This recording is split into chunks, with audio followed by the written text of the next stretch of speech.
अगर आप नए हैं चैनल पे तो चैनल को सब्सक्राइब कीजिएगा और वीडियो को लाइक कीजिएगा। हेलो एवरीवन, गुड मॉर्निंग, नमस्ते। अनीता रियल व्लॉग में आपका स्वागत है। ये है शाम की क्लिप। मतलब शाम को मैंने बनाए थे प्याज के पकोड़े, जो हरी प्याज रहती है। सिस्टम वो क्या होता है सिस्टम? हाँ? पैसे दे दो उसको, मैं काम कैसे करूं? कपड़े नहीं डालो, मैं कैसे डालूंगा? एक सेकंड पेंसिल नहीं चाहिए। तो क्या चाहिए? पेंसिल। कौन सी? पापा से मांगो। नहीं। रजिस्टर का है तुम्हारा? बुक का है तुम्हारी? नहीं।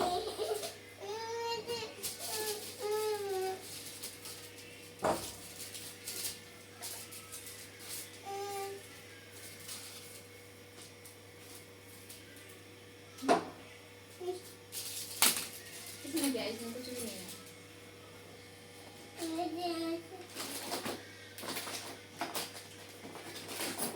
हाँ, ये रहा।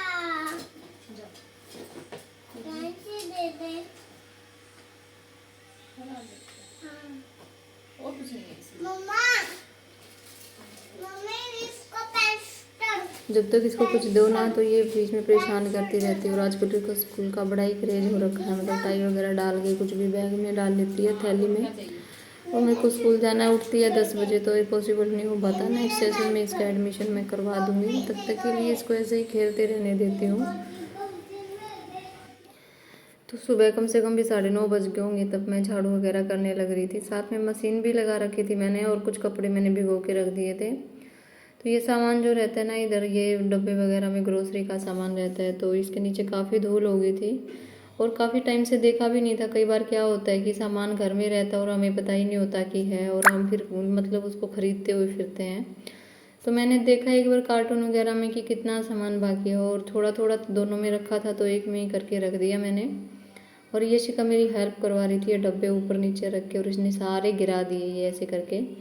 तो इतना मतलब साउंड हुआ था ना कि इसको मैंने गुस्सा कर दिया था। फिर ये दोबारा ऐसे ही लगी, तो मैं सोची लगे रहने दो, कम से कम रो तो नहीं रही है।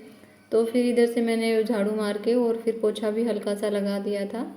और ये डब्बे सारे साइड में कर दिए थे, सूखने के बाद अंदर लगा दूँगी। तो देख लिया था, और कुछ सामान उधर चारपाई के नीचे भी ये रखा हुआ है, तो इसमें भी देख रही थी कि कौन सा सामान है और कौन सा नहीं है। चाहिए जिसको जो सामान ख़त्म हो गया निकाल लूँगी, बाकी वापस स्टॉक करके रख दूँगी इसको ऐसे। तो ऐसे रखा रहता, देखो इसमें भी है। तो मैंने कट्टे वाला भी निकाल के कार्टून में ही डाल दिया था।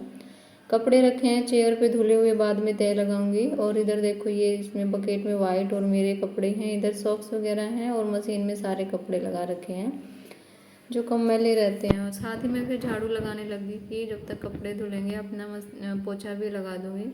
पहले सारे घर में झाड़ू लगाई थी मैंने अच्छे से। तो थोड़ा सा डस्टिंग भी मैंने की थी आज साथ साथ में, तो थोड़ा सा टाइम लग गया था। देखो ये जो रैपर वगैरह रहते हैं, ये डब्बे वगैरह खाली सामान के, बच्चे क्या करते हैं टॉयज बना लेते हैं और फिर बाद में इधर उधर फेंकते रहते हैं। तो मैंने कहा कि आज कुछ भी नहीं रखोगे, और कुछ तेल वगैरह के कंटेनर शैम्पू वगैरह के रहते हैं ना, तो उधर ही रखे रहते हैं खाली होने के बाद भी। तो सारा ही निकाल लाई थी मैं साथ में देख के। और इधर ये शिका खेल रही थी, और उसने ये चादर उसकी है, ये जो कंबल रखा है, देती नहीं है किसी को भी कि रखे रहने दो। तो इसको अभी वो चली गई है, तो मैं इसको रख दूँगी उठा के। और कुछ ये जैसे ये तकिए के कवर है ना, इसको धुलना था, ऑयल वगैरह लग गया था, तो साफ़ कर दूँगी। चादर एकदम ठीक है, कोई चेंज करने की ज़रूरत नहीं है।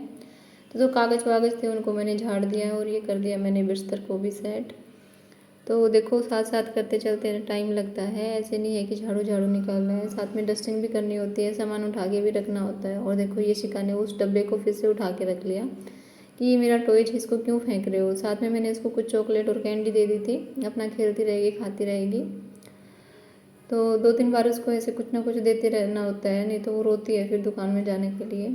और वैसे ये वाइट वाली थैलियाँ मेरे पास बहुत सारी हैं, लेकिन हस्बैंड लेके नहीं जाते, क्योंकि जो डस्टबिन जो रहता है ना बड़ा वाला इधर, तो वो दूर काफ़ी दूर है, तो ऐसे ब्लैक में ही डाल के देना होता है। और ये दाल थी मैंने दोपहर के लिए भिगोई थी, लेकिन बनी नहीं थी, क्योंकि चटनी काफ़ी सारी रखी हुई थी, तो सबने अच्छे से खाई, और अच्छी भी लगती है इस टाइम में हरी धनिया की चटनी। तो फिर ये शाम को बनी थी 6 बजे 7 बजे के करीब। और इधर ये सॉक्स वगैरह रहती है ना, इनको अगर मशीन में डाले तो जैसे कि तैसे निकल के आएंगे, कुछ भी इनमें से चेंज नहीं होगा। तो मैं इनको ऐसे डिटर्जेंट में भिगा के रखती हूँ और फिर बाद में ब्रश से इनको आगे से साफ़ करती हूँ, तो बहुत सुंदर अच्छे से हो जाती हैं। नहीं तो ऐसे मैल की रहती हैं तो अच्छा नहीं लगता। तो इनको अच्छे से रगड़ रगड़ के काफ़ी टाइम लग गया था मेरे को धुलने में। तो ऐसे ऐसे करके मैंने धुला, इनको एकदम साफ़ कर दिया था। नहीं तो ऐसे कपड़े सुखाओगे ना तो मैला मैला अच्छा मन नहीं लगता, ऐसे कि मैला ही कपड़ा पड़ा है, क्या ही इसको सुखाएं। तो धुलते हैं तो अच्छे से ही धुलती हूँ मैं, बिल्कुल ऐसे क्लीन करके ऐसे ऐसे करके। काफ़ी टाइम लग गया, छोटी छोटी सॉक्स रहती हैं बच्चों की। तो ये करने के बाद फिर वाइट कपड़े थे उनको भी धुला, और बाजू पे से तो ये शिका इतना गंदा कर लेती है, मिट्टी में भी खेलती रहती है वो काफ़ी। और फिर मैंने धुल के इनमें उजाला दे के, और जो लास्ट ड्रायर रहता है मशीन का, ड्रायर वाला जो पार्ट रहता है उसमें डाल दिया मैंने। तो सारे कपड़े एक साथ ही सूख जाएंगे, क्योंकि अभी छोटे छोटे तो दिन रहते हैं। तो और 10 11 तो क्या 12 बज जाते हैं कभी कभी मुझे तो कपड़े सुखाते सुखाते। तो अगर ऐसे हाथ से निचोड़ के सुखाओगे ना तो सूखेंगे ही नहीं वो शाम तक क्या 4 बजे तो उतार के ही ले आते हैं। उसके बाद फिर मैं अपना नहा धो के भी आ गई थी, पोछा वगैरह हो गया था, कपड़े डाल आई थी। मैंने शूट नहीं किया क्योंकि काफ़ी थक गई थी मैं। तो अपना सुखा के और फिर आ गई थी, नहा ली थी मैं। अभी चिराग आ गया था, 2 से 2 के बाद का टाइम है ये। तो मैगी खाने का मन हो रहा था, सोचा मैगी बना लेती हूँ। कभी कभी अच्छी लगती है ऐसे, काफ़ी टाइम से रखी हुई थी। अभी तो ये लगा लो 3-4 महीने में बनाऊँगी मैं आज मेरे लिए। तो बच्चे तो वैसे भी खा लेते हैं, हस्बैंड भी खा लेते हैं, लेकिन मैं नहीं खा पाती, मेरे को अच्छा नहीं लगती मैगी। तो आज मैगी बना लूँगी, चिराग भी खाएगा और मैं भी खाऊँगी। तो एक साइड मैगी रख दी थी और दूध वाला आया था तो दूध भी गर्म होने के लिए रखा था। अभी सर्दियाँ हैं तो टाइम लगे तब दूध गर्म कर लो, ऐसा कुछ नहीं है। लेकिन गर्मियों में तो खट्टा हो जाता है दूध। कई बार तो ये हुआ है कि दूध वाला आया और तुरंत ही फट गया। लेकिन अभी ये दिक्कत तो कम से कम नहीं है, अपना टाइम लगे तभी गर्म कर लो। तो अभी साइड में दूध भी गर्म हो जाएगा, क्योंकि पीना है चिराग को।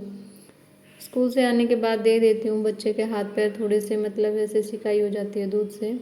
तो इधर हो गया दूध गर्म, उधर मैगी बन गई है। और वो मेरे से पूछ रहा था कुछ आके बार बार कि मम्मी क्या रेडी होगी क्या, ऐसे करके बना ली क्या आपने। तो बस इसके बाद मुझे और कोई काम नहीं है। और काम क्या, 3 बज गए थे बस ये खाते पीते हुए भी। फिर मैं थोड़ा सा जैसे बाहर चली जाती हूँ वॉकिंग करने के लिए। ये सिखा कि थोड़ी सी आउटिंग हो जाती है, क्योंकि सारा दिन घर में बच्चा तो ठीक नहीं रहता, उसको थोड़ा सा खेलना भी चाहिए। चिराग तो 4 बजे बैडमिंटन चला जाता है और फिर वो आता है 5:30-6 बजे के करीब। और मैं जाती हूँ शिका को लेके 4:30-5 बजे के करीब। और फिर आते हुए मैं चिराग को भी लेके आ जाती हूँ, क्योंकि अंधेरा हो जाता है और बच्चे छोटा है वो अभी, तो कुत्ते वगैरह का भी डर रहता है। तो उसको साथ ले आती हूँ और मैं थोड़ा सा वॉकिंग करके आ जाती हूँ। तो इधर दूध है, ये इसमें कुछ रह गया था, क्योंकि जो दूध वाला पतीला रहता है ना उसमें मैंने आज दही जमा दिया था दिन में। रात को ठंड रहती है तो 2-3 बार ऐसा हुआ है कि दही जमाती हूँ और दूध का दूध मिलता है, सुबह जमता ही नहीं है पता नहीं क्यों। तो आज मैंने कपड़े में लपेट के फिर उसको जमाया था और आज काफ़ी अच्छे से जम गया था। ताज़ा दही थी तो बच्चों ने भी खाई, हस्बैंड ने भी खाई थी। और कम से कम भी 2 महीने के बाद आज हमने दही खाई थी, क्योंकि मतलब ठंड एक बार जैसे बारिश वगैरह होने लगी थी ना, खांसी जुकाम सबको हो गया था, तो मैंने बिल्कुल बंद कर दिया था, एक दही और एक बनाना, कुछ भी ऐसी ठंडी चीज़ें तो एकदम बंद कर दी थी मैंने, बिल्कुल भी नहीं लेके आई, ना ही मैंने बनाई थी। तो मतलब कभी कभी ऐसे खाते हैं ना तो मतलब अच्छा भी लगता है। तो दही अच्छे से जम गया था और मैंने फिर उसको भिगो के लस्सी बनाई, घी बनाया उसका। और फिर मैं और मेरी बेटी आ गए थे बाहर घूमने के लिए। और हम 4:30 बजे निकलते हैं और हमें 7-8 बज जाते हैं बाहर। तो हम 8 बजे आए थे, हम गए थे अपने एक फ्रेंड से मिलने, या दीदी बोलो, दीदी से मिलने के लिए।